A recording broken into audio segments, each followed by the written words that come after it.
might be struggling to understand why a band from the 90s has sent so many people into a frenzy. But Oasis was always about so much more than just the music. It's about the attitude, the swagger, and even the haircuts.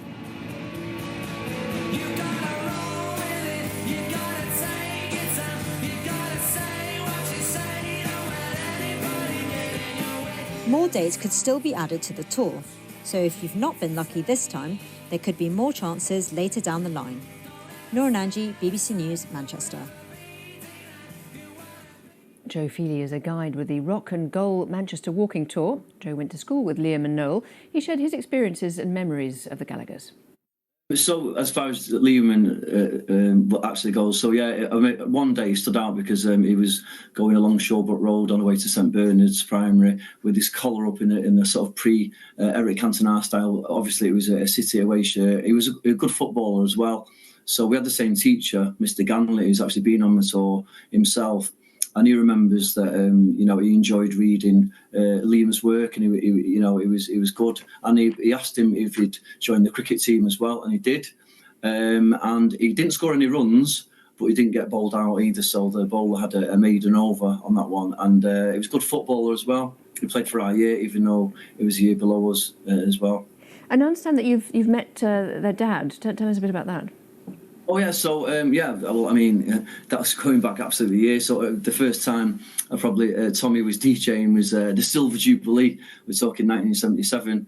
But a long time when I left school, I was actually a glass collector in the 32 Club, which stands derelict. It's still there, but it's closed down as a club, and it's right near the Apollo. And I was a glass collector downstairs, and then Tommy was DJing there. So sometimes we'd get a lift home together and get dropped off. So we'd be getting dropped off actually near Shawbrook Road again, and then I'd be getting dropped off in Levenshulme because that was the area I was from originally. But now I'm in Longside. And you do tour. I understand that you do tours about Oasis and kind of where they hung out and all that sort of thing. Tell me a little bit about what you say about them, what you say their appeal was, and how you describe them.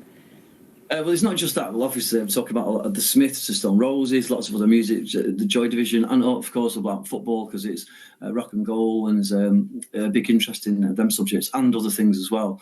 So what do we say about them? Well, it's just kind of the personas. For example, Liam, the way he's perceived, in a way, he's had a bit of a bad press, and I suppose you were talking about the swagger, and so in a way, he's kind of made a rod for his own back there. But in real life, he's actually a nice guy, and I've worked on radio for over 20 years now, mainly community radio. And one time I interviewed a lad who was called James, who was working at Pretty Green. That's his Liam's clothing label. And I asked him, do you see much of Liam? And he says, no, not really at all. But I saw him recently. And this was when he was in BDI. So this was around 2011, 2012. And he said he came into the shop, grabbed two big bags of clothes for BDI and the support act as well, gave them that.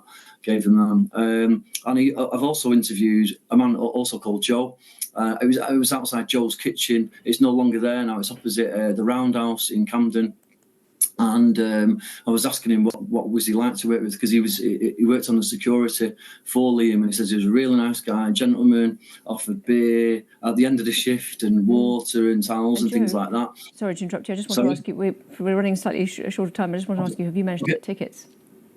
Oh, yeah.